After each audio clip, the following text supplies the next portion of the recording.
Hello. Wame kuma dibbala man sanachida keeti fuudhiti. Miliyoona 20 sheekaas barreessatin jira bar. Mucaa hattuu tokkotu ganda kana dhufe yaani haariya. Makiinaa gommaa fi daawwiti illee irraa baasa yaani mucaa san qabeetiin arraan tana qabee fidee akka buuticha faquun qabachuu. Kunoo ni jira inninis. Ni jira namuu ni jira. Okay, bye. Baasa waaqa qonnaa fi ana sinin gaddeema inni nu jala deema ati asitti dhufattee hidee arraan tana waaqa qotuu fi qabnee shawwani. Tumamu qaba inni nu. Awwa tujarti kuma kana yoo arraan tana waaqa qotee fi maallaqa kuusan irraa fuudhuu baadde. Ati tujarti kuma kana arraan tana yoo na sidu dansuu baadde nammaan qabu qabu. Hayya.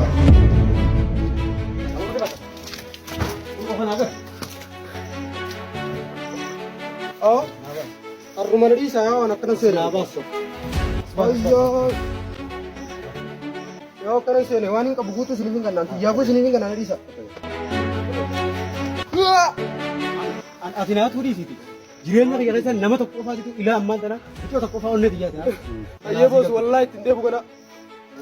Tanah tanah ubana atum mau di setting ada rapot atum mau di setting jadi makah. Nadi sarap biat. Ayo lah.